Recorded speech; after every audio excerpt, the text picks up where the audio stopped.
People think aging happens quietly.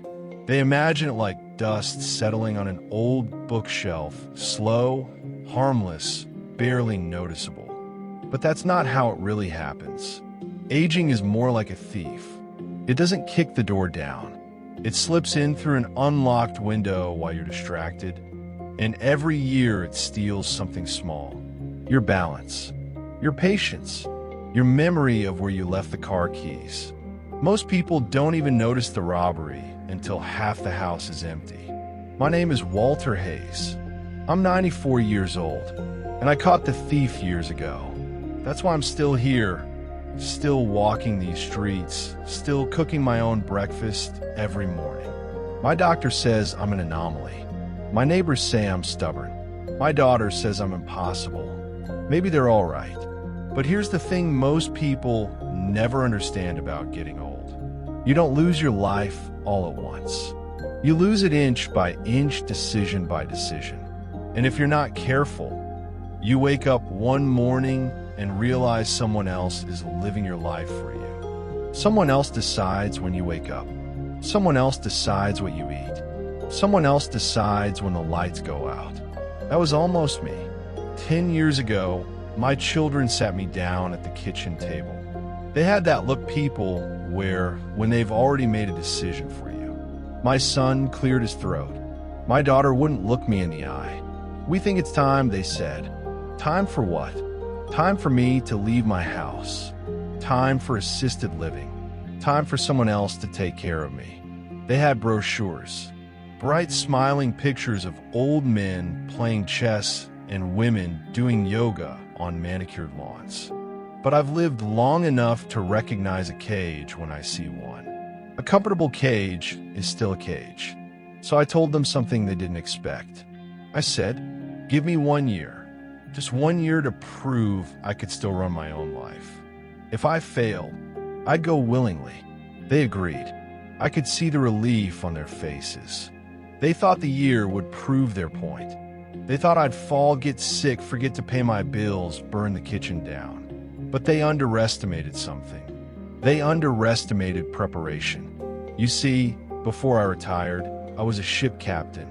42 years at sea. And the ocean teaches you one lesson faster than anything else on earth. If you wait for the storm to prepare, you're already too late. So I started treating my life like a voyage. First rule, movement. A ship that stays docked too long begins to rot. Rust creeps into the hull. The engine locks up. Humans are the same. Every morning at 6:30, I walk. Not a slow shuffle to the mailbox. A real walk.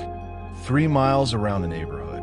Zen, heat, cold wind that makes your eyes water. Doesn't matter. I walk because every step is a message to my body. We're still sailing. Second rule, curiosity. Most old people fall into a dangerous trap. They stop looking forward. They live in a museum of their memories. They tell the same stories over and over again. Back in my day, when I was young, that's the language of surrender. So, at 88 years old, I did something ridiculous. I learned how to code. My grandson nearly choked laughing when he saw me typing on a laptop. But 6 months later, I built a small website. Nothing fancy, just a place where I wrote stories from my time at sea. Storms, pirates, ports that smelled like diesel fuel and cinnamon. Thousands of strangers started reading it. Imagine that. A man who was supposed to be winding down had people from Brazil, India, and Norway reading his words. Turns out curiosity keeps the brain sharper than any vitamin. Third rule, visibility. Loneliness is the real killer of old men. Not heart disease, not cancer, loneliness. I watched it happen to my best friend Arthur. After his wife died, he stopped going out, stopped answering calls, stopped shaving. 6 months later, he was gone. Not because his body failed, because his spirit did. I promised myself I wouldn't disappear like that. So I became unavoidable. The barista at the cafe knows my order before I speak. The mechanic down the street saves a chair for me in the corner of his shop. The kids in the building call me Captain. If I don't show up somewhere for a few days, people notice. That's not luck. That's strategy. Fourth rule, preparation. Most people treat aging like a surprise attack. They pretend weakness will never arrive. That illusion breaks bones. At 90, I redesign my house. Grab bars in the shower. Lights that turn on automatically at night. A kitchen where everything sits within arm's reach. I didn't wait for the fall. I removed the battlefield. Smart sailors don't challenge the storm. They change the course.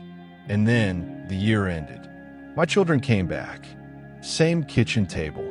Same worried expressions. But this time something was different. I slid a folder across the table.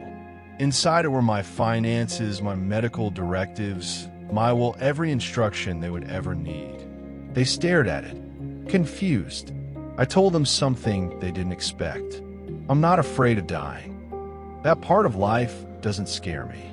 What scares me is disappearing before I'm gone, living the last chapter of my life like a passenger instead of the captain. So I made them a promise.